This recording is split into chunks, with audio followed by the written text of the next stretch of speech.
काली मृदा क्या होती है?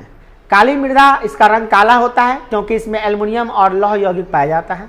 यह कपास की खेती करने के लिए सबसे अच्छी मिट्टी होती है। इसे काली मृदा को ही हम लोग कपासी मृदा भी कहते हैं क्योंकि इसमें कपास की खेती बहुत अच्छी होती है।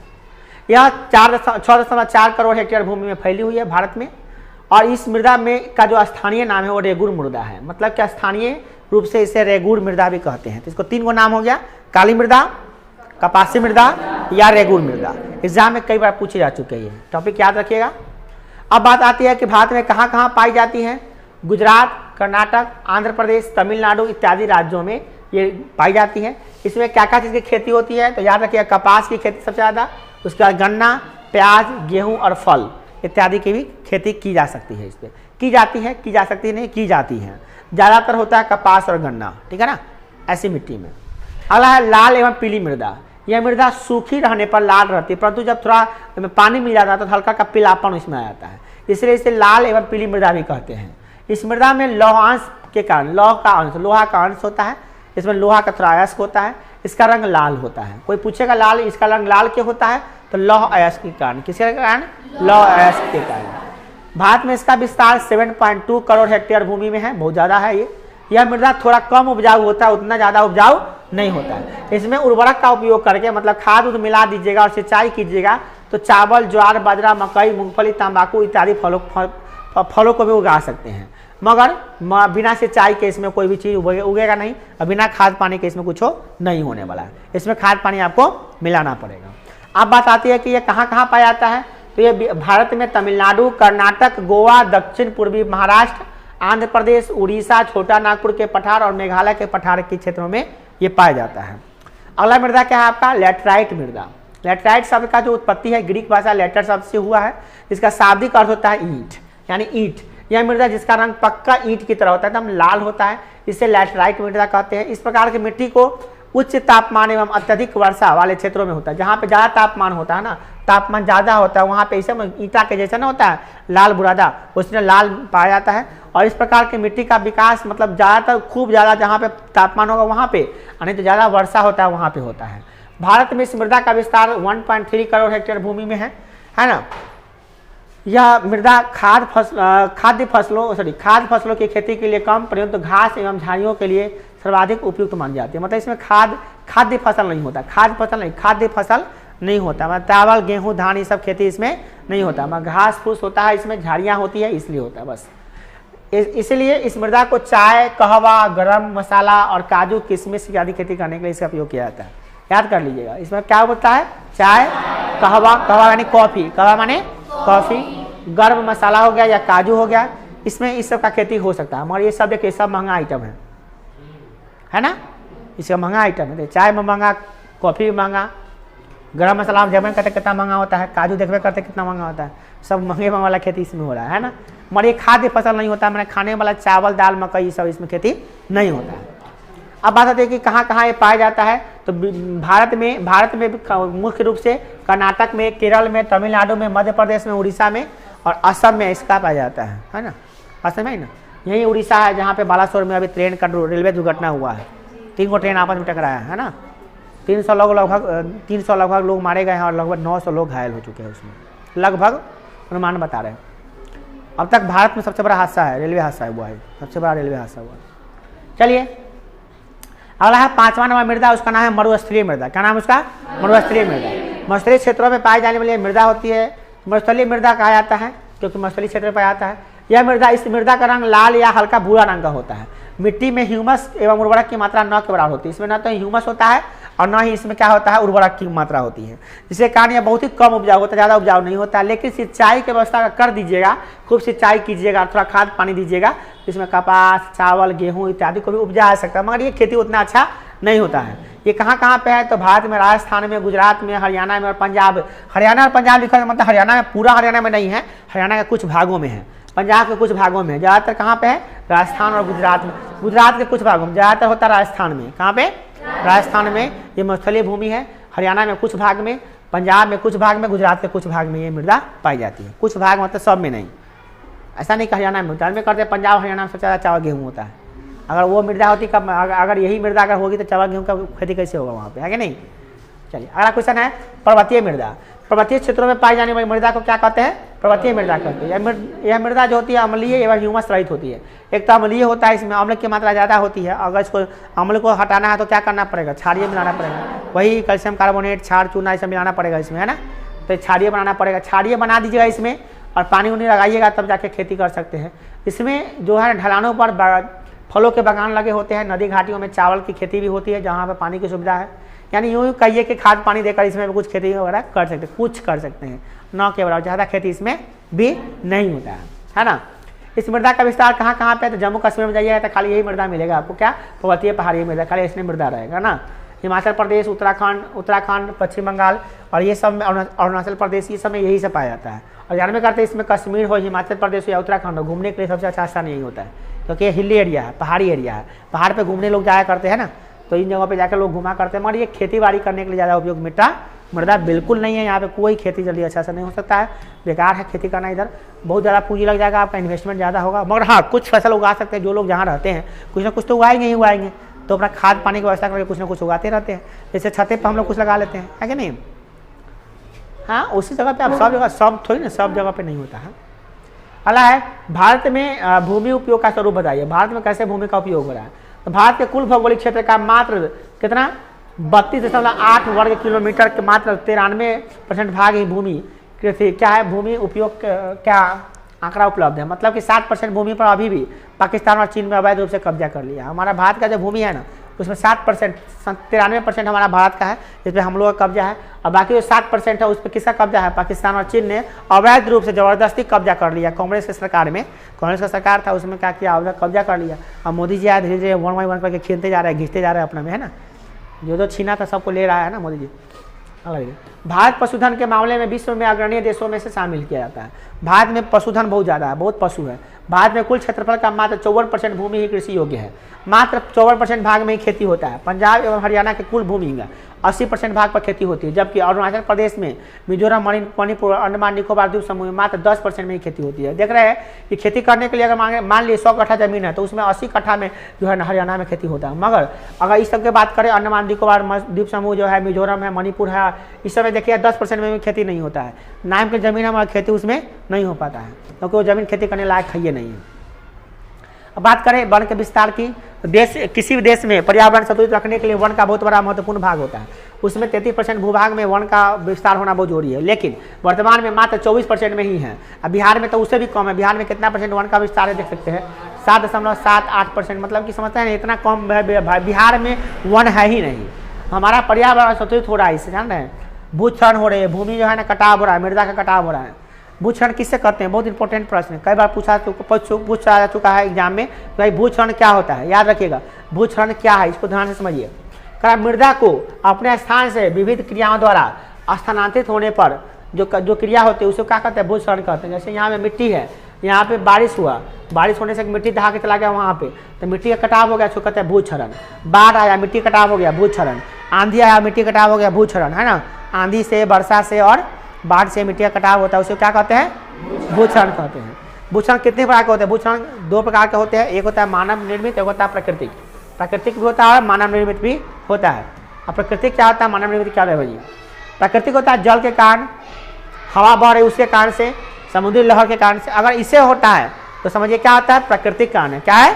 प्राकृतिक कारण है। और मानवीय कारण में क्या होता है? इसमें अधिक ज़्यादा खाद बटाइएगा, अधिक ज़्यादा खनन कीजिएगा, मिट्टी खन के छोड़ दीजिएगा, कोयला निकाल लिए, मिट्टी को छोड़ दिए तो उससे मिट्टी का खनन हो गया। अधिक पशु चरेगा तो घास खत्म हो जाएगा, घास खत्म होगा तो जल्दी मिट्टी दहा के चल जाएगा, उड़ के चल जाएगा, है ना। ये सब क्या है? मानवीय कारण है। मानव ने खुद कर दिया क्या? मिट्टी को इधर से दूसरी जगह कटाव हो रहा है, तो ये मानवीय कारण है, ये प्राकृतिक कारण है। समझ में आया? भूक्षरण से कौन कौन राज्य प्रभावित है? तो झारखंड, छत्तीसगढ़, मध्य प्रदेश, उड़ीसा, गुजरात, ये सब देख रहे हैं, ये सब प्रभावित हो रहा है। इस सब में काला मिट्टी का कटाव हो रहा है, खनन होने से खूब खन रहा है लोग, कोयला लौ ऐस निकाल रहा है, एल्युमिनियम का ऐस निकाला, इसीलिए सब खनन हो रहा है। उड़ीसा में वन खत्म हो रहा है इसलिए। देखिए मृदा, अब बात आती है सबसे ज्यादा इंपॉर्टेंट प्रश्न इसका बनता है कि मृदा संरक्षण के उपाय। अगर आप चाहते हैं कि मिट्टी का कटाव बच जाए, इसके लिए आपको क्या क्या उपाय कर सकते हैं? सबसे पहला उपाय ये कि अधिक से अधिक पेड़ लगाइए। पेड़ लगाइएगा तो मिट्टी को बांध के रखेगा, जल्दी दहाएगा नहीं मिट्टी। दूसरा फसल चक्रण, एक ही खेत पर लगातार एक ही फसल मत उगाइए, अलग अलग समय में अलग अलग फसल लगाइए ताकि मिट्टियों के भी जो भी चीज़ मिट्टी में सब रंग का पोषक तत्व है वो सब निकले। अब एक ही बार निकालते रहिएगा, एक ही चीज़ गेहूँ में लगाते रहिएगा हर में से, तो गेहूँ से क्या गेहूँ वाला जो तत्व है वो खत्म हो जाएगा। तो अलग अलग तत्व लगाइए। समोच्च कृषि, कृषि क्या कीजिए, कृषि में समोच्च कृषि को अपनाइए। इसमें देखिए पर्वतीय क्षेत्र में क्या होता है कि संरक्षण हेतु वृत्ताकार जुताई की जाती है। कैसे? वृत्ताकार, ऐसे गोल गोल, ताकि पानी पटे ना तो उसमें खेत में पानी रुके, उसे क्या कहते हैं? समोच्च कृषि। देखिए ऐसे ऐसे जुताया था खेत को, है ना, ताकि पानी उसमें रुकावट हो, पानी का रुकावट उसमें ज़्यादा हो। पट्टिका कृषि कर सकते हैं। पट्टिका कृषि में क्या होता है, एक भाग में फसल लगा दी, एक भाग में घास लगा दिए, फसल लगाए घास लगाए, इससे मिट्टी का कटाव नहीं होता है। बताएंगे सब कृषि पढ़ना है हम लोग को, बारी बारी से पढ़ना है। इसे कृषि, दोनों कृषि के बारे में आपको चर्चा कर देंगे आगे। अगला नंबर पॉइंट क्या है इसका? हाँ, ये दोनों, ये कृषि के बारे में हम आपको, ये दोनों के बारे में आपको पढ़ना है। देख रहे कि ये दोनों पढ़ना है आगे, उन्हें बता देंगे। इसको समझ लीजिए, रासायनों की जगह जो रासायनिक खाद का उपयोग करते हैं उसके जगह पे आप क्या करिए, जैविक खाद का उपयोग कीजिए, है ना। जैविक खाद मतलब जो गोबर से बना है उससे उसका उपयोग कीजिए, ना कि आप रासायनिक यूरिया पोटाश वगैरह पटाते हैं। जो रासायनिक केमिकल से बना खाद होता है उसको कहते हैं रासायनिक खाद, उसका उपयोग कम करें, इससे मिट्टी का कटाव कम होगा। वर्षा जल का संचयन, वर्षा जल को बचा कर रखिए, ज़्यादा बहने नहीं मत दीजिए, उससे भी हो जाएगा आपका। अगला है भूपृष्ठीय जल का संरक्षण। जो पृथ्वी पर जल है, तालाबों में, नदियों में, नहरों में, उसको जो भी जमा करके रख सकते हैं, जो जमा है उसका संरक्षण कीजिए, इधर उधर मत बहने दीजिए। भूमिगत जल की पुनः पूर्ति, जो पृथ्वी में के अंदर जो जल होता है उसकी पुनः पूर्ति बनाए रखिए। मतलब जो जल से जो वर्षा जल होती है वो धरती पे गिरता है, वो पानी धरती के अंदर भी जाना चाहिए। कब जाएगा? जब घास फूस होगा, जमीन होगा, तब ना जाएगा। तो ये सब की मात्रा अगर बनी रहेगी तो इससे रुकावट होगा। मेनली इसका जो मेन पॉइंट है वो है वृक्षारोपण। क्या है? वृक्षारोपण, फसल चक्रण और ये और ए। बस ये चार चीज़ आप ध्यान रखिएगा, चार को पॉइंट इसमें लिखना बहुत इंपॉर्टेंट है, ठीक है ना। ये ज़्यादा इंपॉर्टेंट उतना ही नहीं है जितना इंपॉर्टेंट ये चारों है ना। ये चारों पॉइंट को ध्यान रखिए। अगला पॉइंट, आधुनिक सिंचाई पद्धति। आजकल सिंचाई करने का अलग अलग पद्धति होता है, उसको हम लोग देखते हैं। उसमें क्या है? समोच्च कृषि। सबसे पहले बात समझिए समोच्च कृषि क्या होता है। पर्वतीय क्षेत्र जो होते हैं ना, उसमें भू संरक्षण है, तो भूमि का संरक्षण करने के लिए, भूमि को बचाव करने के लिए, उसको बचा कर रखने के लिए क्या होता है, उसमें वृत्ताकार जुताई की जाती है। खेतों का जुताई जो है वृत्ताकार, इस तरह से देख रहे हैं, सर्किल बना बना के जुताई की जाती है, खेती लगाई जाती है। ये पट्टिका कृषि है, सॉरी, ये जुताई इस तरह से की होती है। इसका ये पट्टिका कृषि है। बताएंगे वो क्या होता है। इसमें मिट्टी का कटाव कम होता है। मिट्टी का कटाव कम, आप गोल गोल घुमा घुमा करेगा ना तो मिट्टी का कटाव कम होता है। अगला क्या आपका? पट्टिका कृषि। पट्टिका कृषि में क्या होता है, जहाँ पे ज़्यादा हवा तेज चलती है तो क्या कर, धान रोपिएगा, धान सब उड़ के चल जाएगा हवा में। आज रोपे, सुबह में शाम को सब गायब हो गया, दहा गया, उड़ गया हवा में। तो इस स्थिति में क्या होता है, हवा बहुत तेज चलती है, जहाँ पे हमेशा हवा चलती रहती है तेज, वहाँ पे कैसे खेती किया जाए। तो वहाँ पे एक नियम लगा दिया है क्या, कि पट्टिका कृषि करो। इसमें क्या होता है कि एक में धान, एगो पट्टी बना लो इसे, तो एगो में धान लगा दो, एगो में घास लगा दो, एगो में धान लगा दो, एगो घास लगा दो। घास बड़ा बड़ा रहेगा, पहले घास से पहले लगा कर छोड़ दो, धान वाला खेत छोड़ दो, तो धान का जगह छोड़ दो। जैसे इसमें हम घास लगा के छोड़ दिए, आई जगह छोड़ दिए, खाली छोड़ दिए, क्या लगी कि इसमें धान बाद में हम रोपेंगे। इसमें घास लगा दी, क्या लगा दी, इसमें हरा हरा कलर के घास, तो घास बड़ा बड़ा हो चुका है। अब बीच में जब धान का सीजन आएगा तो बीच बीच में धान लगाएंगे, क्या लगाएंगे, धान। इसमें धान लगाएंगे, इसमें क्या लगाएंगे, धान। इसमें क्या लगाएंगे, धान। पट्टी बना के छोड़ेंगे। तो अब धान रोपेंगे तो हवा जो चलेगा तो घासवा उसको, हवा चलेगा हवा तो घासवा उसको रोक लिया, हवा धान पे नहीं पड़ेगा, धान बचल रहेगा। इस तरह से होता है पट्टिका कृषि कहते हैं उसको। क्या कहते हैं, पट्टिका कृषि। जहाँ पे हवा तेज चलती रहती है वहाँ पे ऐसा होता है, ठीक है ना। अगला जो आपका पॉइंट है वो बहुत बार पूछा गया, बहुत इंपॉर्टेंट है, बहुत बार पूछा गया है, वो है फसल चक्रण। एग्जाम में पूछता है कि फसल चक्रण से क्या समझते हैं, यह क्यों जरूरी है ना, बहुत इंपॉर्टेंट है। तो किसी भी भूमि पर फसल का अदल बदल का करना ही क्या कहलाता है, फसल चक्रण कहलाता है। वो खेत है आपके पास, उस खेत में आप लगातार गेहूँ उगाते हैं, तो खेत में जो भी गेहूं वाला पोषक तत्व होगा वो खेत का मिट्टी जो है ना वो सब उसको दे देगा। तो गेहूं वाला पोषक तत्व मिला और बाकी सब तो बचल है उसको, तो धीरे धीरे क्या हुआ, खेत की उर्वरता शक्ति कमजोर हो जाएगी और धीरे धीरे वो बंजर हो जाएगा खेत। लगातार एक ही फसल नहीं उगा सकते किसी चीज़ पे। जैसे आपके घर में चावल है, दाल है, गेहूँ है, सब कुछ है, तो आप लगातार दालें खा रहे हैं, चावल गेहूँ नहीं खाते तो दाल खत्म हो जाएगा ना, खत्म नहीं हो जाएगा। तो इसी तरह से हो सकता है आपका तबियत भी खराब हो जाए खाली दालें खाने से, है नहीं, चावल गेहूँ खाने से शरीर का विकास उतना अच्छा नहीं होगा ना। उसी प्रकार से बात कर रहे हैं, कोई भी एक ही चीज़ खाइएगा तो आपका नहीं मिलेगा पोषक तत्व सब। उसी प्रकार से मिट्टी में सब पोषक तत्व है, थोड़ा ये ले लीजिए, थोड़ा ये ले लीजिए, थोड़ा ये ले लीजिए, तब आपका मिट्टी में फिर बना लेगा उतना, है ना। और खाली एक ही चीज़ निकाल लीजिएगा तो फिर बाकी सब रह जाएगा, तो बाकी अनबैलेंस हो जाएगा उसका, तो खराबी करेगा नहीं करेगा, वही बात है। आप भोज में जाइएगा खाली पापड़े खाइएगा, खाली पापड़े खा के पेट भर लीजिएगा तो क्या भोजवा में 2 घटा होगा, एगो तब भोज वाला का भोज घट जाएगा, पापड़ घट जाएगा, दूसरा नंबर बात का आपका पेट खराब हो जाएगा। सब कुछ मिला के खाइएगा तो आपका भोज वाला को भी ठीक है, आपको भी ठीक है। वो बात करें उसी प्रकार से वो खेत है, खेत में सब कुछ लगाइए, कभी सरसों का तेल सरसों लगा दिए, कभी गेहूँ लगा दिए, कभी धान लगा दिए, कभी सब्जी लगा दिए, तो अलग अलग प्रकार का फसल चक्र, मतलब कभी ये लगाते कभी वो लगाते। इससे क्या हो जाता है कि साइकिल बना रहता है। इससे क्या हो जाता है हमारा फसल चक्र एक चक्र का निर्माण करता है कि भले गेहूँ लगा दिए, फिर धान लगा दिए, फिर सब्जी लगा दिए, फिर प्याज लगा बो दी में, फिर मूँग बो दी में, है ना। इस तरह से होता है। इसे क्या कहते हैं फसल चक्रण। इसका मतलब क्या होता है, इसको ऐसे भी कह सकते हैं कि 2 खाद्य फसल जो होता है ना, खाद्य फसल खाने में धान गेहूँ को कहते हैं, उसके बीच में दलहन और तिलहन का पौधा लगाते हैं, उसे कहते हैं क्या हम लोग फसल चक्रण। जैसे लगातार एक खेत है आपके पास, उसमें धान रोपते हैं, धान काटे हैं, उसका कुछ और मूंग मतलब कोई दलहन केरिया बो दिए, केरिया एक साथ चल गया, फिर केरिया हटाया, फिर गेहूँ बो दिए, है ना। इस तरह से चल रहा है आपका सीजन, तो वो खेत ठीक रहेगा आपका। उसमें खेत में क्या होगा, पोषक तत्वों की पूर्ति पुनः पूर्ति हो जाएगा, है ना। जो भी खेत में जो मिट्टी में पोषक तत्व होता है सब उसको मिल जाएगा, तो इससे क्या होगा वो खेत पुनः उर्वरक बना रहेगा, है ना। बात समझ में आई। तो फसल चक्रण क्यों जरूरी समझ में आया। खेतों में पोषक तत्वों की पुनः पूर्ति करने के लिए फिर से पोषक तत्व मिल जाए, इसके लिए फसल चक्रण अति आवश्यक है। ओके, अगला क्वेश्चन है जलोढ़ मृदा के विस्तार वाले राज्यों का नाम बताइए। जलोढ़ मृदा कहाँ कहाँ पर जाता है, इन राज्यों का नाम हम लोग पहले पढ़ चुके हैं। समोच्च कृषि किसे कहते हैं उसको भी हम समझा चुके हैं, है ना। पवन अप्रदान वाला क्षेत्र में पट्टिका कृषि होता है, ये भी समझा दिए आपको हम, है ना, बता दिए ना अभी। ये पट्टिका कृषि क्या होता है, 2 फसलों के बीच में घास लगा दी जाती है, घास की पट्टी, तो बताइए दीजिए। अला भारत के किन क्षेत्रों में डेल्टा नदी का विकास हुआ और इन मृदा का विशेषता बताइए। तो भारत के वैसे क्षेत्र जहाँ पर नदियों द्वारा मिट्टी लाया गया है, जहाँ पे बालू सिल्ट और मृतिका आया है, वो ऐसे जगहों पे क्या आया है जलोढ़ मृदा। कहाँ पे समझ रहे हैं ना। जलोढ़ मृदा मतलब जलोढ़ मृदा से क्या होता है समझ में आ रहा है ना। जलोढ़ मृदा कैसे होता है, जलोढ़ मृदा का निर्माण कैसे होता है पता है ना। ये नदियों के द्वारा लाई गई मिट्टी होता है। क्या होता है, मतलब वैसी मिट्टी जो नदियों द्वारा बहा कर लाई जाती है उसे क्या कहते हैं जलोढ़ मृदा कहते हैं। उसमें क्या क्या चीज़ होता है, बालू होता है, सिल्का होता है, सिल्का माने बालू जैसा ही होता है चमकीला पदार्थ, और मृतिका होता है माने मरे सड़े गले पदार्थ जो होते हैं वो होता है। इससे क्या होता है मिट्टी बहुत ही मुलायम होता है, काफ़ी उपजाऊ होता है, और ये इसे क्या कहते हैं हम लोग जलोढ़ मृदा कहते हैं। तो समझ में हम लोग आइए गया। अगला है फसल चक्रण से मृदा संरक्षण में सहायता मिलती है कैसे। तो आपको बताइए दिया है कि किसी भी भूमि पर फसलों का अदल बदल कर हम लगाएंगे तो फसल चक्रण कहलाता है। इसमें क्या होता है 2 फसलों के बीच में एक दलहन पौधा लगाते हैं, तिलहन पौधा लगाते हैं, तो क्या होता है मृदा में पोषक तत्वों की पुनः पूर्ति हो जाती है। ये भी बताइए दिया आपको, है ना, ये भी हो गया।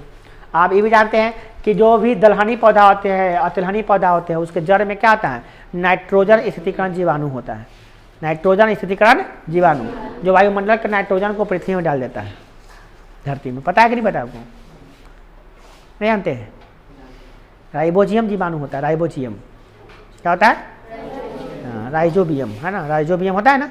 जो दलहनी पौधा होता है तिलहनी पौधा होता है उसके जड़ में राइजोबियम नामक जीवाणु होता है जो क्या करता है बाहर के हवा के नाइट्रोजन को लेकर जमीन में डाल देता है। तो दलहनी पौधा तिलहनी पौधा लगाने से क्या होता है खेत खूब उपजाऊ हो जाएगा। तो अपना खेत में कभी मूंग बो दीजिए, कभी मसूरी बो दीजिए, कभी करिया बो दीजिए। इससे क्या होता है खेत की उर्वरक शक्ति बढ़ेगी, आपको घटेगा नहीं और बढ़ेगा, समझे ना। इससे खेत बहुत अच्छा हो जाएगा आपका। हर साल में एक बार कम से कम दलहन लगा दीजिए या तिलहन तीसी उसी बो दीजिए, है ना, इससे अच्छा रहता है। ठीक है।